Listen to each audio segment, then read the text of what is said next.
Sorry, Bean, I had to sneeze.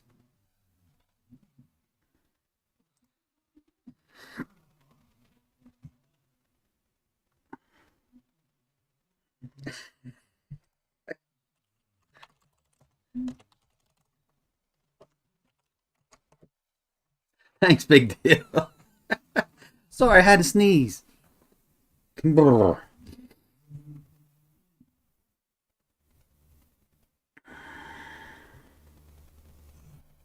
Big deal. What's going on, brother? How you been?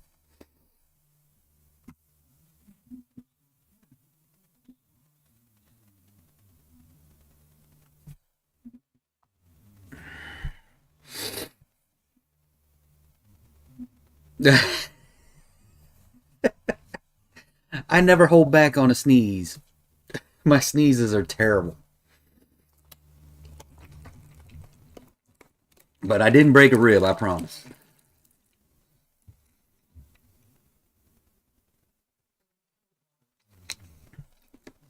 Nice, nice. I seen you had Mike doing some work on the old 392, huh?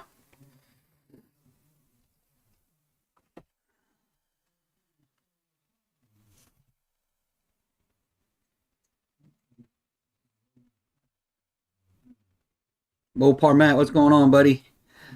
Thanks for tuning in, man. I appreciate it.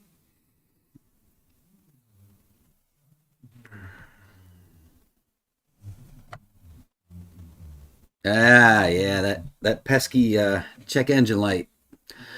Once you start modding, they're really, especially with all the EPA rules and stuff now, and you know Diablo and HP. I don't want to say bowing down to the EPA, but yeah. So it's and the manufacturers are making it harder to keep those check engine lights away, especially when it comes to cat codes and anything emissions related. It's getting tougher and tougher to literally turn them off and keep them off because I keep getting my cat codes all the time.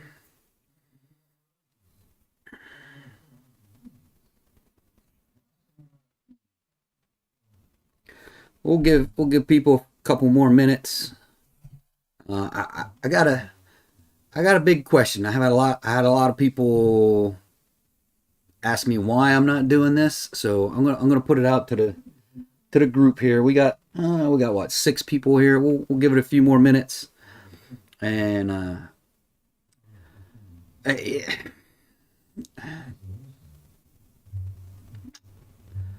yeah, I thought I had bad O2 sensors too. I, those codes are still gonna keep coming. You may be lucky. So some people get them, some people don't. I just happen to get them. Maybe because I'm on E85 that I get them. I just don't know. But we even have them turned off in the tune.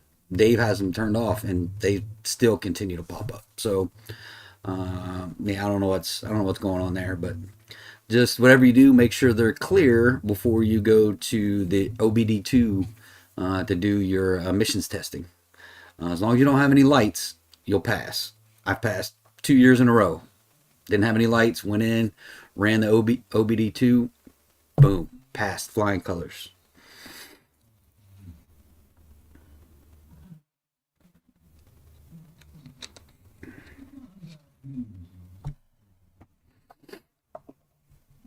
And I got to start putting my reminders back out too. I keep forgetting to do that. I usually do that on Tuesday. Tuesday and earlier today, I usually put a reminder out there. I keep forgetting to do that.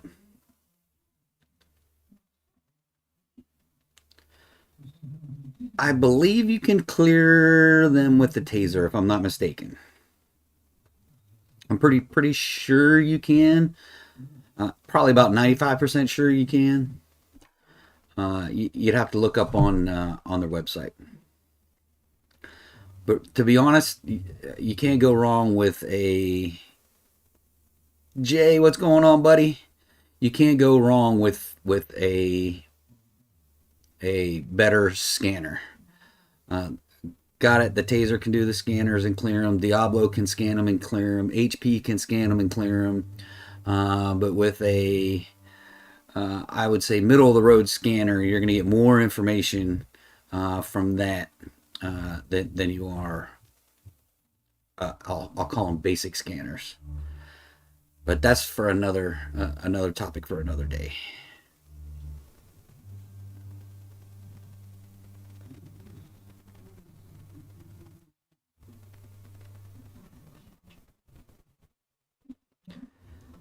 All right, we're just after 9 o'clock. So here's what I'm going to throw out to the 10 of us that are that are in here listening. You did work today. Good job, Jay. Good job, buddy. So here's the question. I got a few people that hit me up and ask me, why am I not trying to run a 9 on the stock bottom end?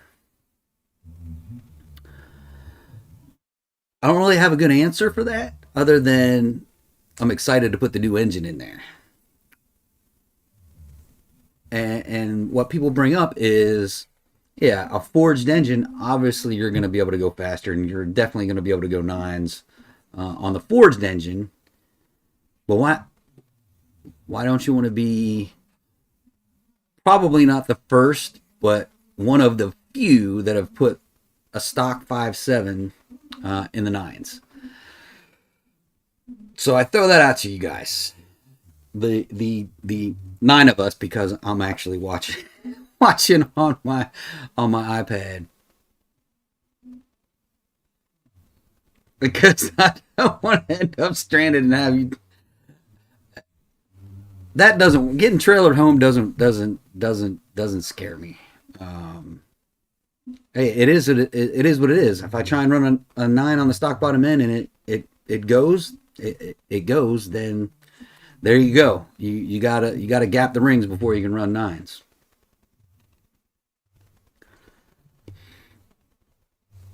You're not that late, man. You're not that late, brother. So that's the question I'm throwing out there.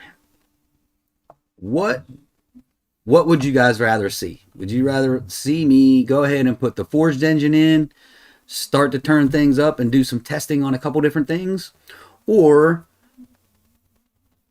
do a couple more upgrades and try and run 9s on the stock bottom end? That's my question to the 10 of us now that are out there watching. I already got the so Lil Rob in Houston, I have a built motor already. I was planning to put it in probably mid next month, if not earlier. There's some issues going on outside right now. I'm not going to get into it, but there's some issues going on outside. So I was looking at trying to do the forged engine swap a little earlier. But I've had a number of people ask me. Yeah, Revolt. Yep. So that's more upgrades. How close am I running 9? 10 threes, 10 3. Oh gosh, 10 3. Was it 10 3 0? 10 3 1 was my fastest at 137. So if you look at that trap speed in a 10.3, they don't match up too well. Not getting off the line very well, but we have a fix for that. We do have a fix for that, and that we're willing to try. If hit the 9s on stock, all right. So there's 2 come up, hit the 9s on stock. Sounds like Big Deal's leaning towards doing 9s on the stock bottom end. So on the forged setup, you don't necessarily have to gap the rings. Well, they come literally pre-gapped, or your engine builder will gap them for you. The only thing is, here's the deal. If you're going to crack the engine open to gap your rings just to go faster, my opinion is just go ahead and forge the bottom end when you do that. Don't worry about gapping the rings and running it on stock bottom end. That's just my opinion. If I had the option between gapping my rings and put everything back in, or when I crack the engine open, go ahead and forge everything. I would go ahead and forge everything rather than just gap the rings. Yeah, the rings come. So what I did is I gave the engine builder, I gave him exactly what I wanted to do, what I'm looking for, and then he does all the work from there. So I don't know a whole lot of the specifics, but the engine builder, you let him know what you want to do, where you want to go, pounds of boost, and all that you want to do, and they'll build the engine to those specifications.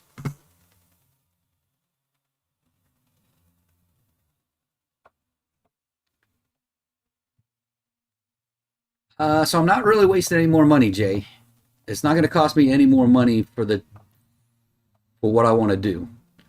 Uh,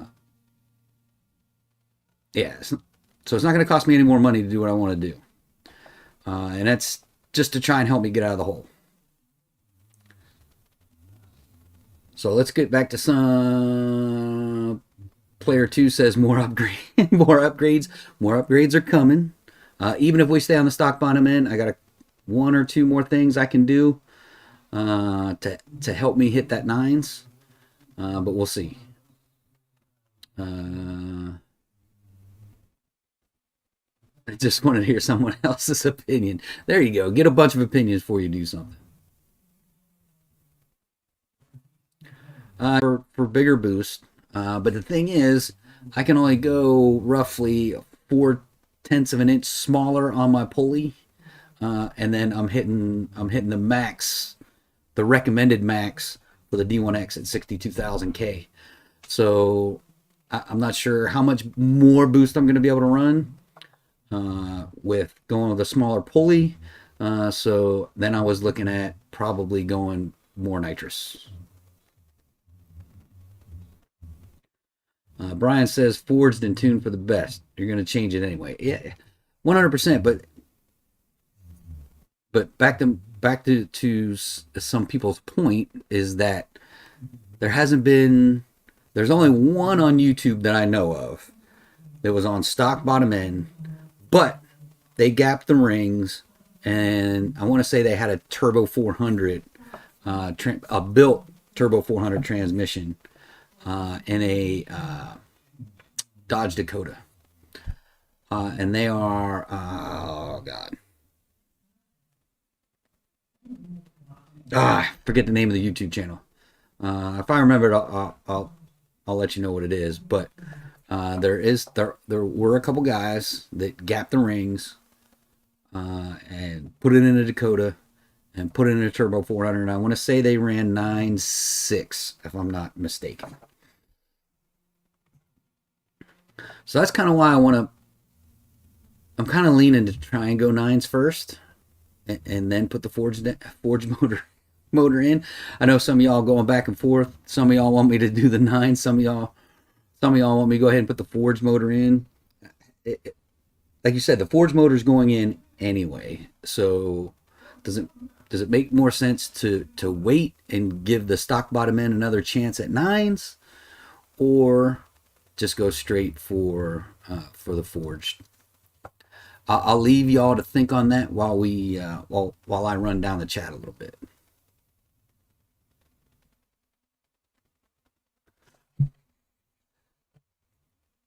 A little bigger shot has come into my mind, but I don't know if I want to go too much bigger.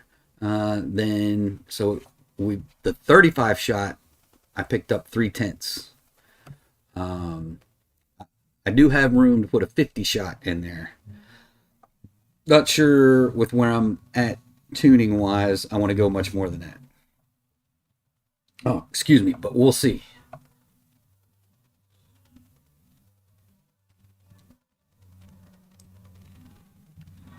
I don't know, Jay. Hadn't gapped him yet.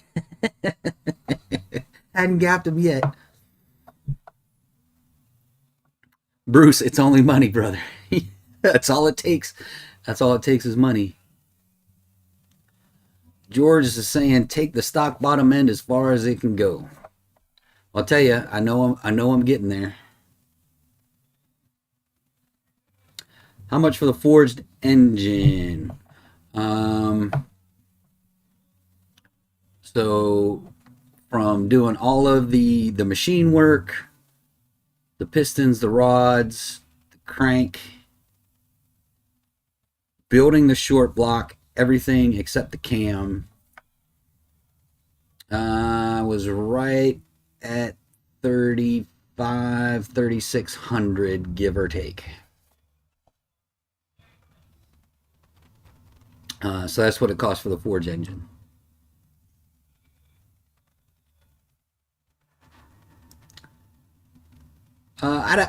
Jay, I'd have to double check with Chris, but I'm guessing he probably did on the new pistons. I'm sure he probably did.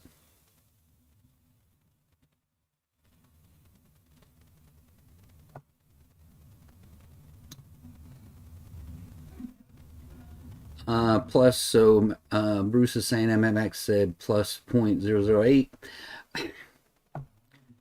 It's one of those things. You go to three different doctors, you get three close diagnosis, but they're a little bit different. So it's the same thing with these stock bottom end and gap in the rings. You ask three different builders, you'll get three close but three different answers. So it is what it is.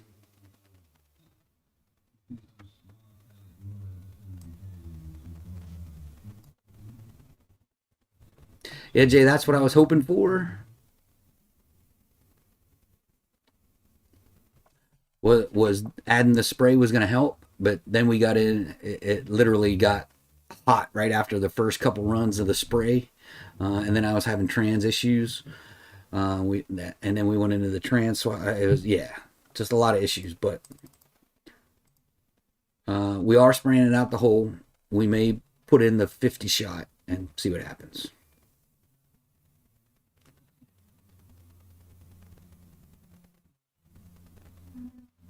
Derek, I don't have any experience with it, but from what I've seen, the people that have used it, it's 100% easier than doing all of the wiring and the window box and all of that. It's definitely easier. So the SRV controller is plug and play. It goes into your ODB2 port. Boom, you can control it from literally control it from your steering wheel, just kind of like a taser. But if that option would have been available to me when I did my 6.4 intake manifold, I would have bought the SRV controller because it's just so much easier.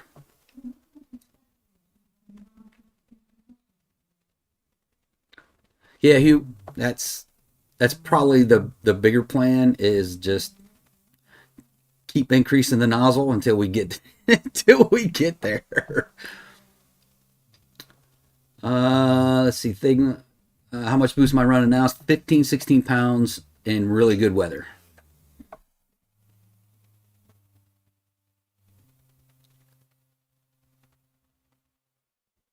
Mars attacks. Are you be coming up to Cecil this summer? Yes, I hit Cecil a few times every year. Um, it really all depends. So here's what I do. I bounce between the four tracks that are close to me. So Cecil, Mason Dixon, Capital, and MIR. I bounce between those four tracks. Whoever's got test and tune going on the day I want to go to the track, that's where I go. So those are the four tracks that I hit several times a year, and I hit each of them several times a year.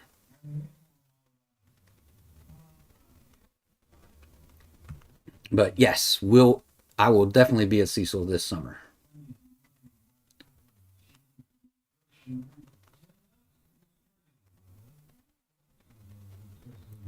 Drop the roof ranges. Oh, you want that skinny look, boy. It's already bad enough trying to look out the back. I don't know how bad it'd be to drop another 4 inches off of it. But I kind of do like the headroom because when you throw a helmet on, there's not much more headroom. So Jay's gonna run the street series at Cecil. I live in Harford County, but you're over there all the time. Good, good. Yeah, I do hit Cecil several times a year. Like I said, it just depends on the weekend and who has a test and tune, and not teamed up with three or four different racing events and a test and tune. Those that are just having straight test and tune.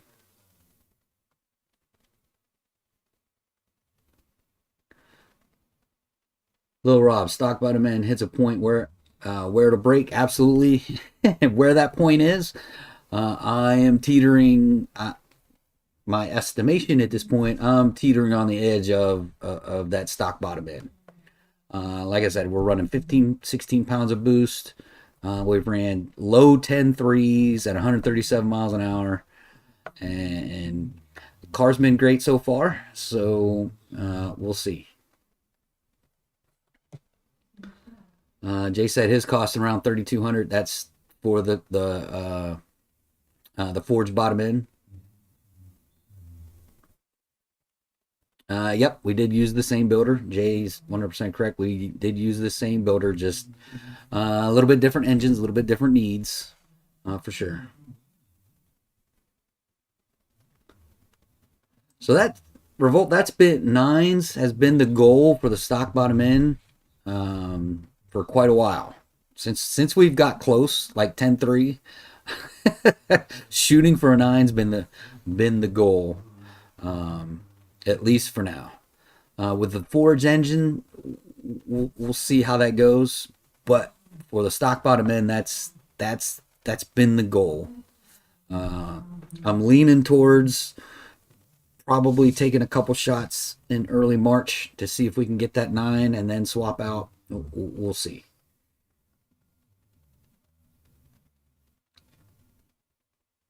And Jay brings up a great point. So he's talking about Lil Rob. Properly tuned, obviously, shake and bake, for example, properly tuned, a stock 5.7 can make a bunch of power. We're putting, depending on what you're looking at. So on the dyno, it was 733 when we 733 when we did E85 tuning. It was 733. But if you take the ET and the trap speed and you throw it into some of those calculators, it's more closer to 800 than it is 733. So take that for what it is. But stock bottom end 5.7 can make a lot of power.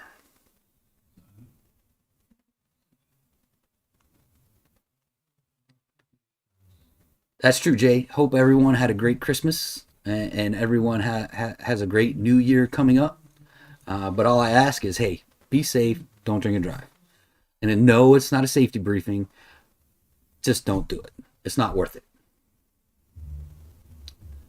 Which of the drag strips is closer to my house? Capital is literally 10 to 15 minutes up the road, depending on traffic. So Capital is the closest one, and they're the most iffy one when you get there. You from a prep perspective, you never know quite what you're going to get when you go to Capital. That's the only issue with Capital. So that's why I like the three other tracks a little better. Cecil, Mason Dixon. Cecil and Mason Dixon are both probably between an hour and 15 to an hour and a half. And MIR, Maryland International Raceway, is like right at an hour. So they're all roughly about the same. The other three are the same time frame for me. But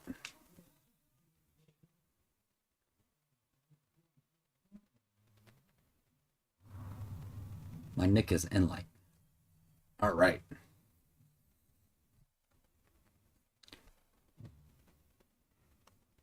Jay, you lost audio and video?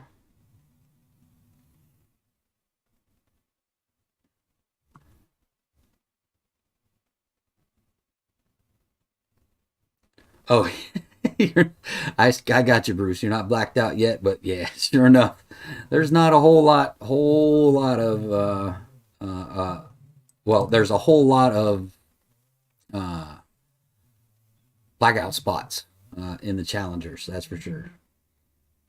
Oh, Jay's back. Good deal. Capital's like a box of chocolates. Exactly. That's the only thing with Capital. You never know what you're gonna get. Some days you'll get good prep. Some days you won't. And if they're having a no prep event, you can just forget about it.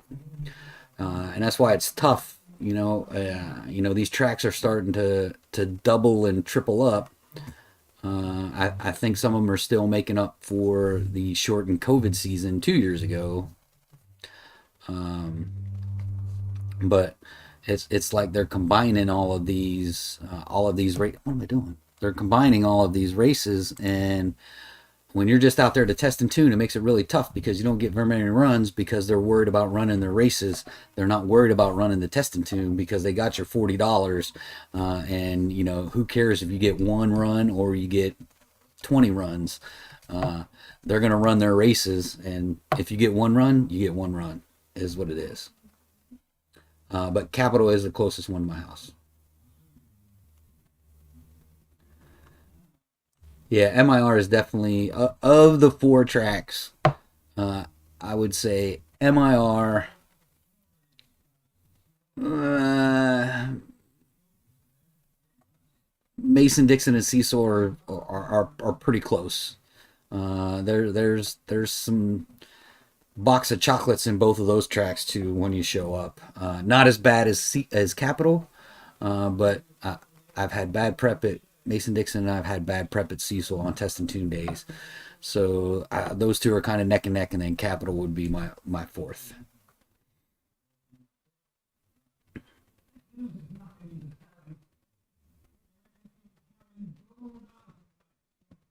Oh, they never opened for test and tune in Vegas.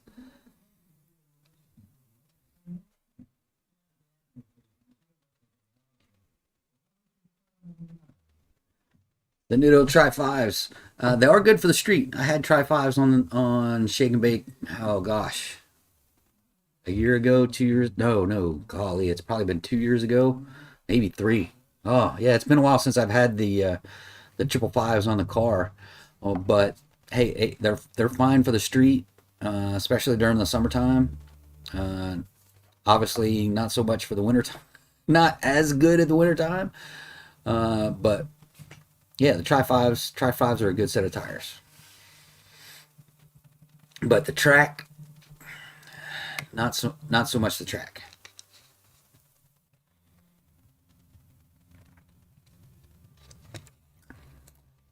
But the Nidos are a good set of tires.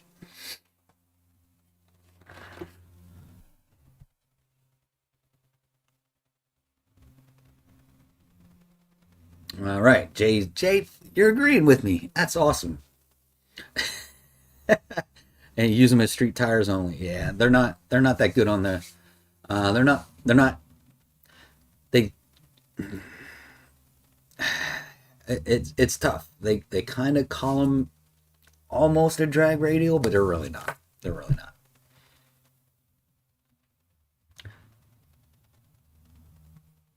Yeah, boss. Absolutely. They're only good when it's warm out. They're not so good when it's cold. They're like ice skates when it's cold. But as long as you're just driving around in the summertime, the tri fives are a good set of tires. Agreed. They're summer performance. Yep.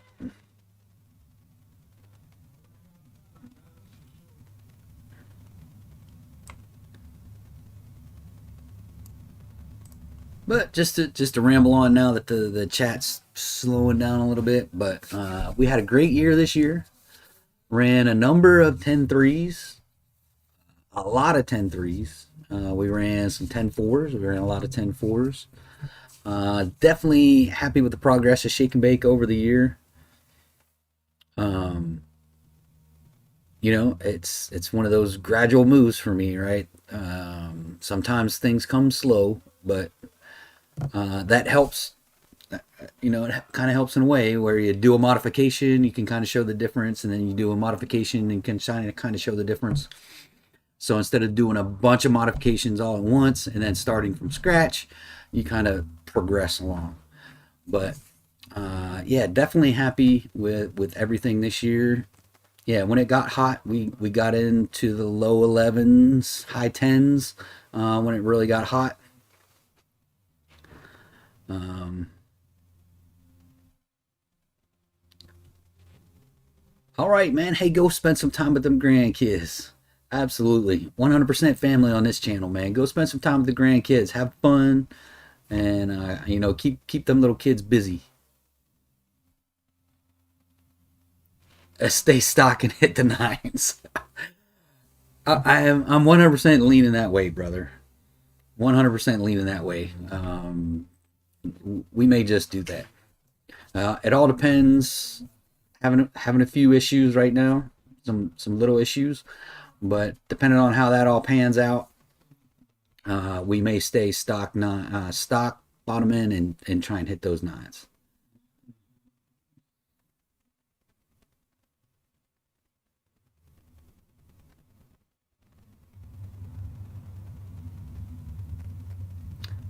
Yeah, Bruce, 100% right, buddy. The challengers are heavy, no doubt about it. Shake and Bake's 4340 with me in it, and pretty much without the seats. Without the seats and the spare tire, it's 4340 with me in it. So, AJ, agree. AZ850s, I got them. I got the AZ850s on the front and 800s on the back. So the Turos are a nice, cheaper tire as well. Again, more summer tire than winter tire, though I am running mine in the winter. But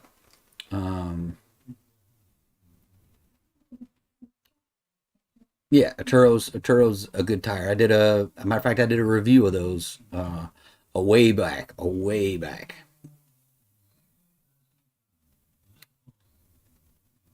Oh, good blown dart! You got the Vikings in. That's awesome. That's awesome. So I'm looking at either Vikings or Lakewoods to eventually put in Shake and Bake.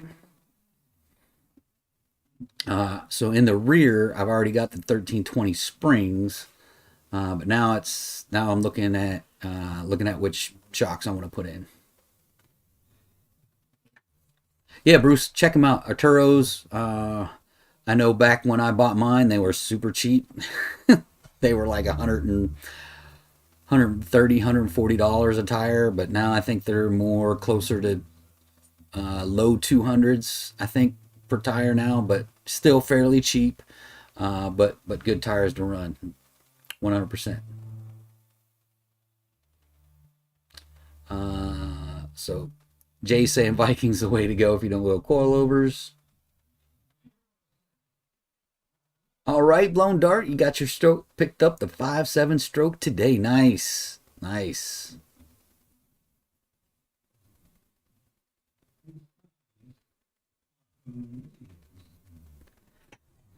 Boss trick.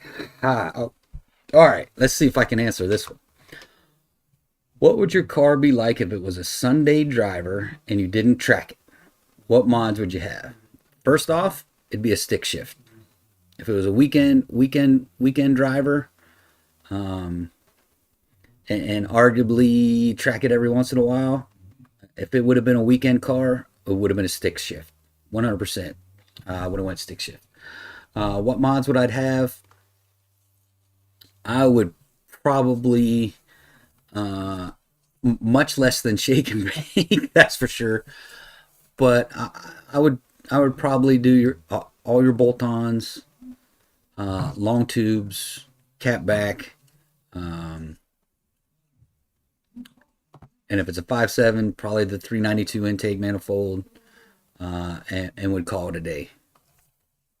A nice heavy cam. I love the 270. 270 works out extremely well. People have done the Comp Cam 274 and have made good power with that as well. But basically everything but the blower that Shake and Bake has now is probably what I would do if it was just a Sunday driver. I wouldn't go forced air if I wasn't racing. I don't think.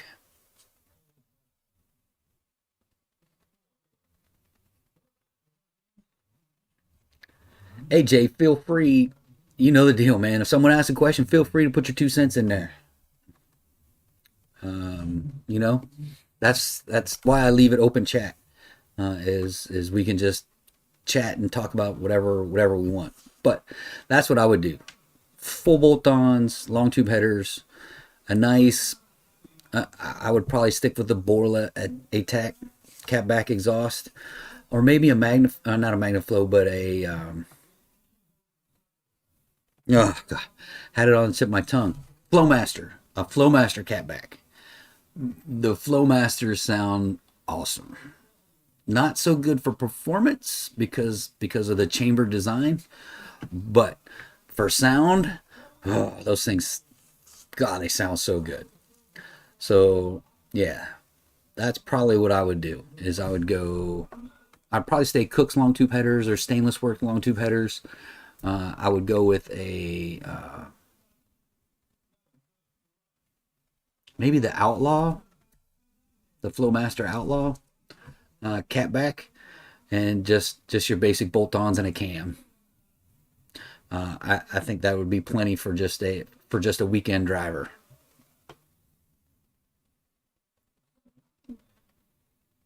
Mopar Matt, what do you think about the Texas Speed Cam for third gen Hemis?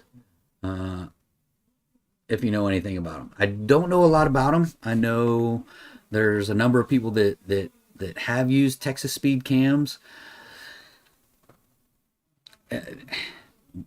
Jay may pop in here and put his thoughts on cams, but here's the deal. Don's simplistic view,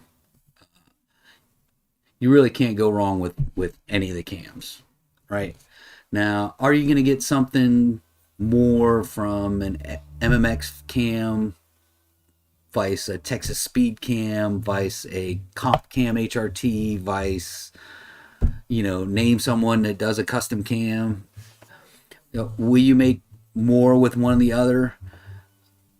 I would say probably, but is it going to be a significant difference between the cams? I, I don't really think so. And that's just talking about manufacturers, right? And comparing cams, right? Comparable cams. Now, different grinds are going to get you a little bit different stuff, right? That's the nature of the beast. But my opinion, go with your gut. Go with who you think.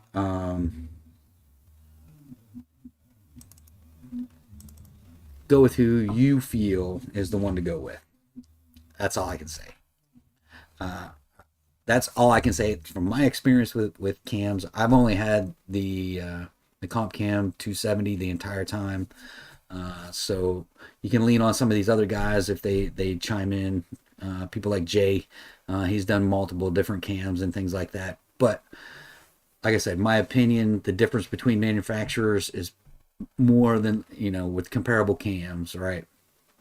Be it their stage cams, and I talked about stages before, right? There's really no set standard for stages, but comparably, I would say comparably speaking across different manufacturers, between the different stages, you may gain a little bit onesie twosies. I wouldn't think you'd gain significantly from the different custom grind cams, but it is what it is. But that's my thought on cams. It is right. You can't go wrong doing an upgraded cam, right? But like I said, manufacturer, and most of those guys go to comp cams to grind their cams anyway. So yeah.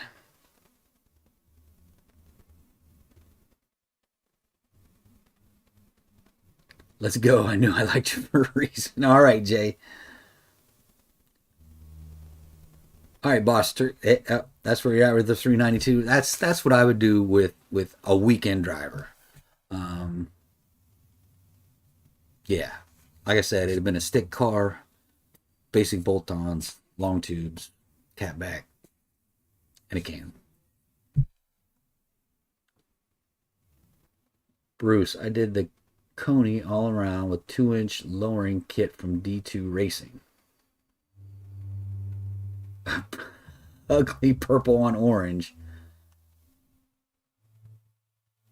But you can take tire turns without corners without killing your tires. Nice. Nitrous for the win. For sure. Jay, you know I'm running nitrous. It's just how much do I feel comfortable running? That's the question.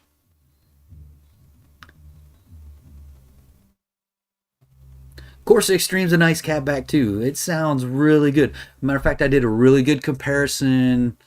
Oh God, it's probably a couple years ago. A friend of mine had a 5.7 with long tubes and a Corsa Extreme, and I literally put them side by side. You could tell some of the tone differences between the two, but both sounded really, really, really good. Big Cam and Cook's long tubes coming. Yes, sir. Big Cam and long tubes with a good catback exhaust. You can't beat it. Jay has Corsa on his car. Yeah, the Corsa Extreme's really nice. Like I said, you'd have to go back probably 2 years or so, maybe longer, maybe three. Ugh, it's been a while, but like I said, I had it me side by side with a Corsa Extreme catback, and they absolutely 100 sound good.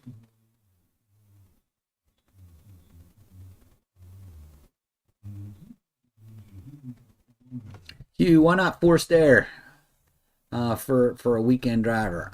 I just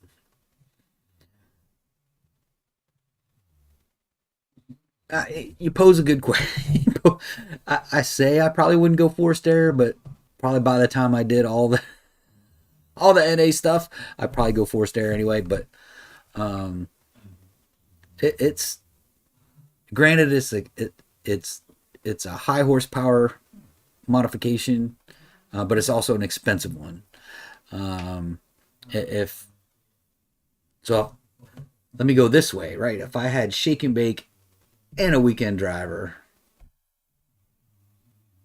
then there's no doubt in my mind I would not go forced air for the weekend driver because I'm putting all the money in the race car, right? But I say I probably wouldn't go forced air, but y'all know the deal, right? Once you start feeling that power, you want more. Um, that's a good question, Hugh. And I probably would go forced air eventually. But that was my quick thoughts on why if I didn't go forced air, that's why I wouldn't go forced air. Is it's a high horsepower gain, which is not a bad thing, right? It is expensive.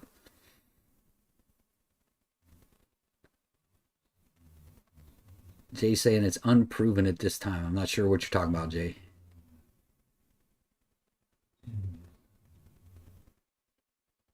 Yeah, I'm with you, Jay. Like I said, I got the CompCam 270, and it's been great. I've seen a lot of good things from their HRT series, CompCam's HRT series. I've seen some good stuff from those as well. The stage HRT stage 2, stage 3.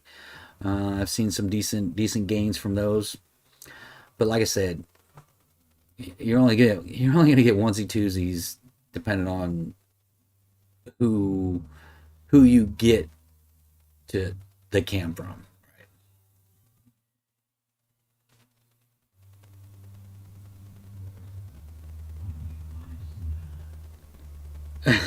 Bruce loves the Outlaws. I do. The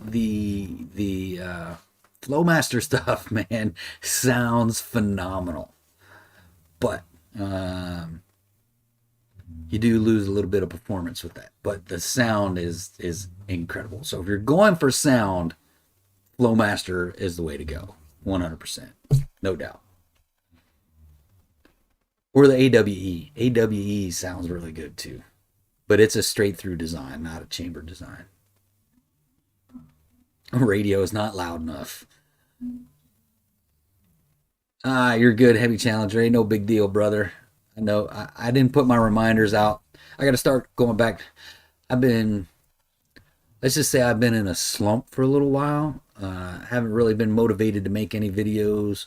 I am going to do some of the the YouTube filler stuff that I said I wasn't going to do. Some people are asking for, so I'm going to do some of those videos. Hopefully keep things up until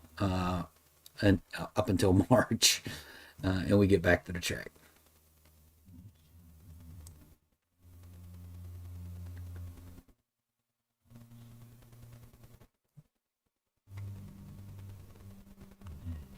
So courses made from about 15 miles from your house. Nice. Get free installed through a Facebook group. That's awesome. Hey, that's awesome. Though, let's be honest, it doesn't take much to throw a cat back on, but hey, free is free, right? Get whatever you can for free. That's for sure.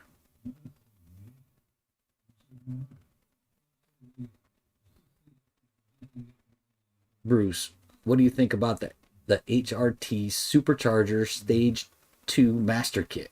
I- I'd have to look that up. I hadn't seen it.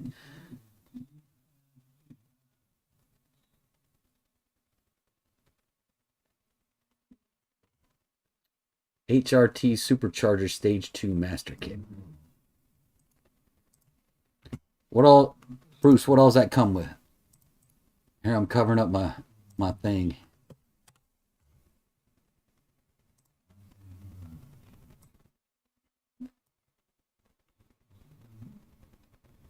Oh, so it just comes with the springs, push rods, the whole schmeal. So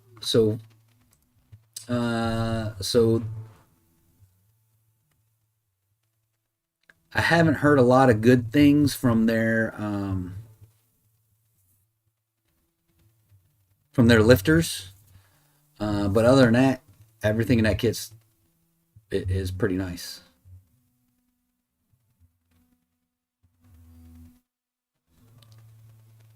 If you're a power chaser, the weekend driver will eventually become something you didn't expect it to be. Matt, you nailed it, brother. You nailed it 100%. Boss, a 426 stroker. Already got a quote on that. Also, lots of different ways to go and consider. Yeah, there is a lot of ways to go. I would be careful with a 426 stroker if you're going forced air. The 426 stroker isn't the best route to go when it comes for forced air. And Jay will tell you it comes down to the angles. It's really steep when it comes to using blowers. So if you want to go blower, I would go with like a 411 rather than the 426. I know the 426 got the big name, but if you're staying NA, 426 is the way to go. If you're gonna stay naturally aspirated, 100% stay 426. That's awesome. But if you're gonna go forced air, I would back off of that a little bit.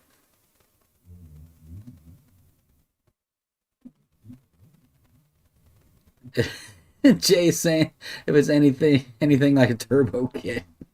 Jay's a turbo guy. If you don't know.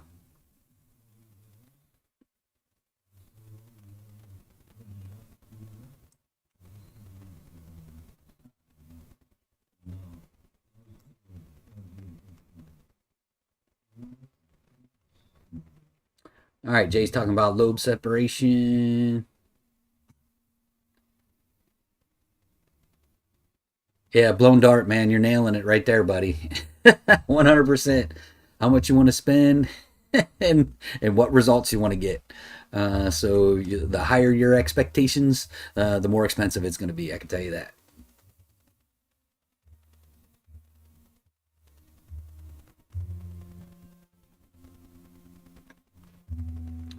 So how many challenger I did? I hit on the 426 just a little bit ago. It's all about the rod angle and your piston, right? So with a 426 stroker, it's much steeper. so you're getting more side push than pushing up, right? Where if you go 411, your rods are a little bit, the angle is a little less, so you're getting the correct motion and the correct push on your pistons. So somebody can correct me if I'm wrong, but that's my basic understanding of why a 426 is not good for boost.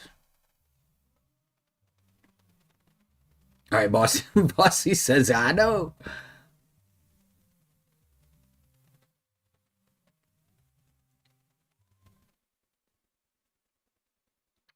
Uh,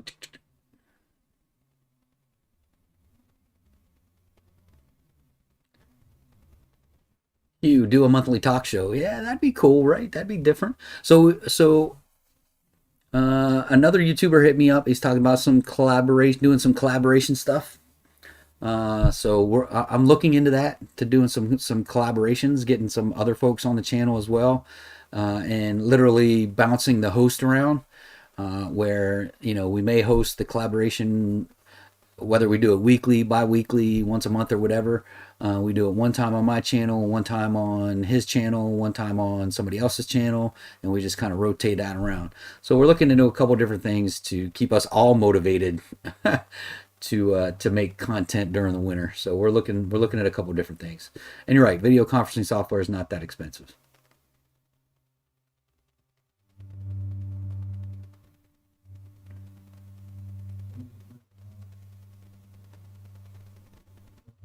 Yeah, Jay just kind of summed up my semi simplistic explanation. It's all about the rod angle. Springs, new lifters, lock, etc. Yeah, the kit looks good. I just looked it up real quick. Y'all see me hit the internet real quick. I looked it up, Bruce. It looks, just quickly looking at it, it looks like a good setup.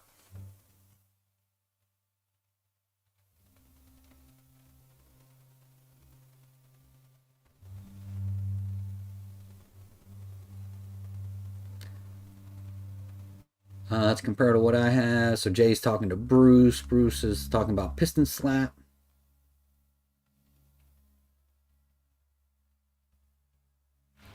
You're an OG. Bruce, you gotta get with, at least get with IG. That's where we're all at. We're all on Instagram.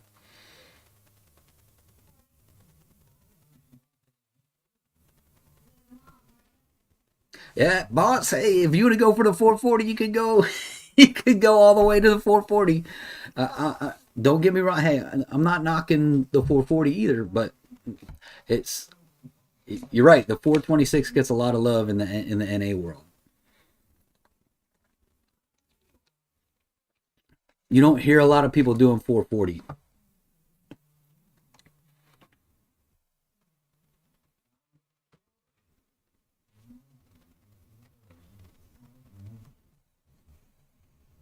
Love to put a 383 for my old Super B. All right, Bruce. Yeah, buddy. You're going way back when you talk about the 383 and a 4 speed. We got 8 speeds now, man. We got four times. We got 2 times the speeds. We got 8 speeds now.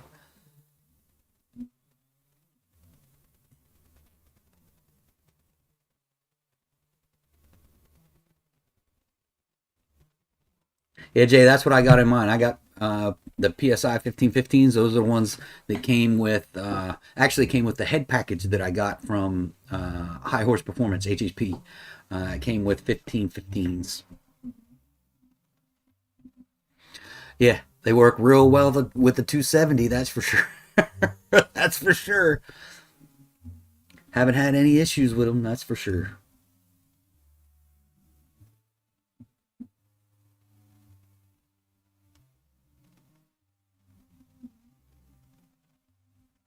Yeah, that's true. You're right. All some of the bigger guys are in Texas, and some of them are in Florida. I, I'll look up and see what I can do, see what I can work out with possibly doing something at Capitol, and talk to them about making sure the prep is right if I do something.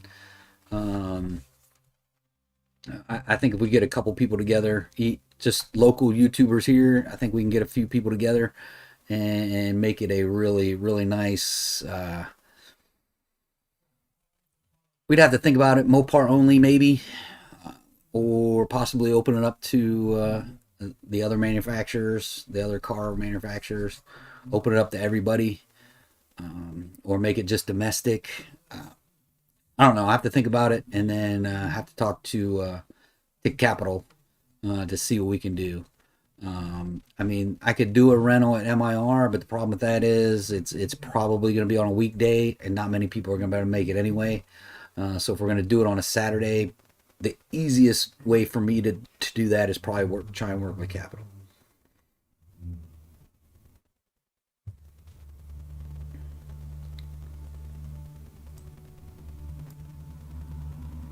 Yeah, I'd have to look at MIR to see if they have anything, anything open on the weekend, which normally they don't, or they would just add us to, like a test and tune or something like that, and then it'd just be chaos. I'd have to look into it and see what I can do. Jay, I didn't know you put something up. I didn't see anything in my on my homepage. I'll have to go take a look at it.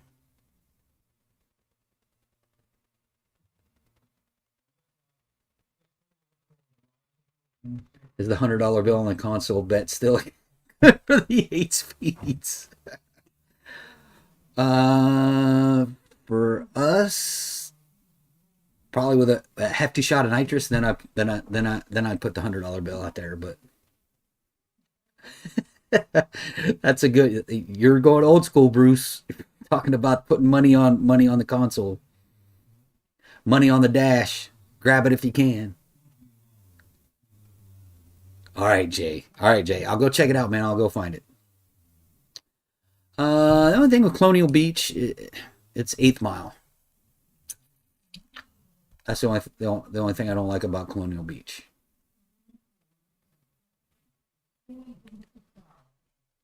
Jay, we'll have to talk about it, man. If you got an in with MIR or Cecil, let's chat about it and see what we can do.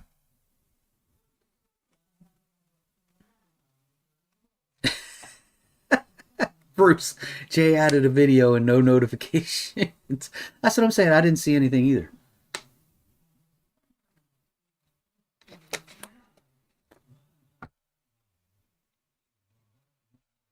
Yeah, Hugh, I'd have to check into. Like I said, Capital would be I think the easiest to make it happen, just because they don't have NHRA events or any of those sanctioned events, so to speak. A lot of those sponsored events, Capital doesn't have much of those yet, so it's probably much easier for me to squeeze in on a Saturday or Sunday at Capital. That's the only reason why I say Capital. I'd be hesitant to do on a weekday. I think a lot of people would have a hard time doing it. I think we'd get a better turnout if we could do it on a weekend.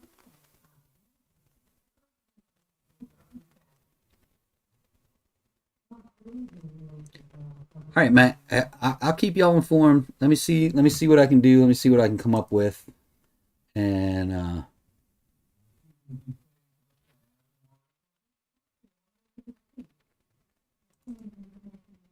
let me see what I can do.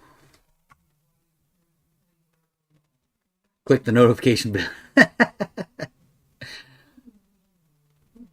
We don't do Eighth Mile on this channel. Oh, Jay, you're killing me, man. Laugh out loud on the Eighth Mile. Yeah, we don't do the Eighth Mile in this chat.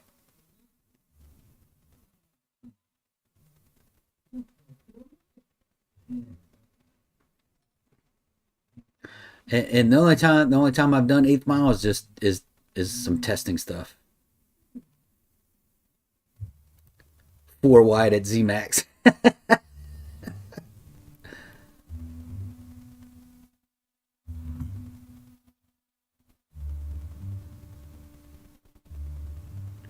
Reading in between on on the angle ratio and taking notes on the springs. All right.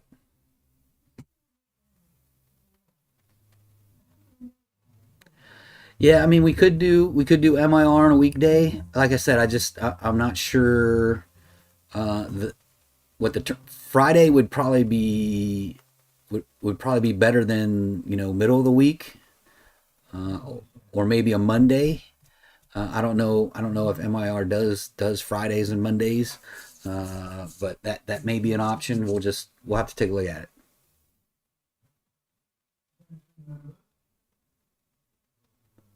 We only have Lynn Mountain. All right, ZMAX is the move. I'd be down for that.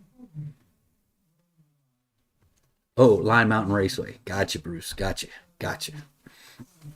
But yeah, I'll get with Jay and the IG group and see what we can do about possibly a Mopar only. If we go larger, maybe domestic. But I don't want to open it up to everybody because then it's just kind of like a free for all. But Rockingham is also a possibility. I'd have to talk to Dan, see what we can do. All right, Jay, that'd be awesome, man. See what you can try and make happen, and get kind of a price. Uh, I think if we could get a weekend, that's great. If not, if we can get maybe a Monday or a Friday, that way people could take off Friday or Monday. Um, I just think it would be tough for the middle of the week, for people to take off and show up.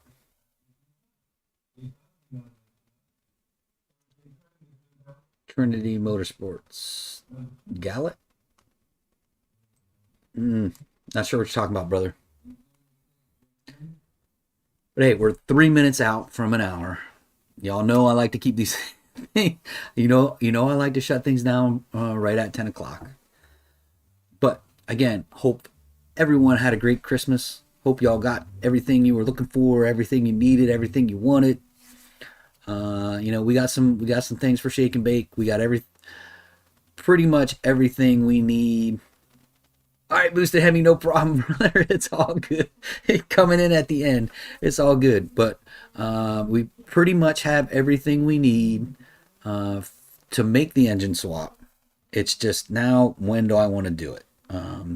Like I said, I'm kind of leaning towards possibly doing a few runs, maybe taking the month of March to try and hit those nines with the stock bottom in, and then make the swap.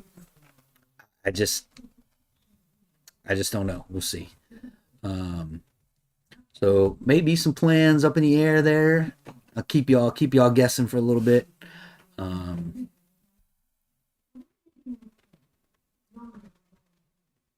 I'll have to look into the Gallet track. I haven't heard of that. Not sure where that's at either. But that's also a possibility. But Jay seems to have an in with MIR. We'll see what we can work out, see what we can get done. But we'll definitely try and see if we can't get like a YouTuber call out, like back in the days, Street Speed, Guitar Mageddon. Those guys did a huge one at Cecil. Um, we'll see if we can't get something together. But uh, Boosted Hemi, thanks, brother. I appreciate it, man. That's awesome. Right at the last, you're literally at the last minute, man. But I appreciate the super chat, man. That's awesome. I appreciate it. I appreciate your support, brother. And every red penny goes right back into Shake and Bake.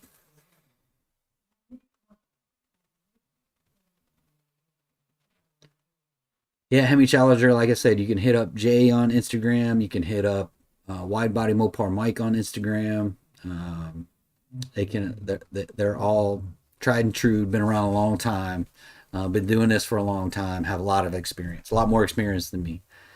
But Boosted Hemi, dude, I appreciate it, man. You guys kill me every time you do a super chat. Yeah, it just blows my mind that you guys do this for me. But I appreciate it 100%. And I'm telling you, Shake and Bake appreciates it 100%, because I say it all the time. Every red penny from YouTube goes right back into Shake and Bake. Nice dinner. All right, I'll look at the Gallo too. All right, Jeremy, thanks, brother. Shake and bake, you know it. But hey, that's gonna do it for this one, folks. Wide body's done quite a bit of. Wait do you see what else he's done? It's not over for him. He's done a boatload more. Matter of fact, I probably need to get out to his place and do another update on Helby and everything he's done to that car. It's incredible what he's done. Yeah, he ran many 9.0s. But like I said, I appreciate all the support. Appreciate you guys, with the super chats and supporting the channel, watching those ads. I know it's a pain in the butt, but I appreciate it 100%. Thanks for tuning in. That's it for this one, folks. I'm gonna try and get another one out, maybe Thursday, Friday. Again, it's gonna start to be some of the filler stuff, but it's some people ask for it, so I know it's not together, but we can at least go over what he's done or what he's doing and where he's going. But anyway, that's it for this one, folks. Again, I appreciate y'all 100%. I really do. Really keeps me motivated. I feel rejuvenated now that we done another week of chat. Boosted Hemi, you got me rejuvenated to do some more videos. So more coming in the near future. But that's it for this one, folks. Till next time. Adios.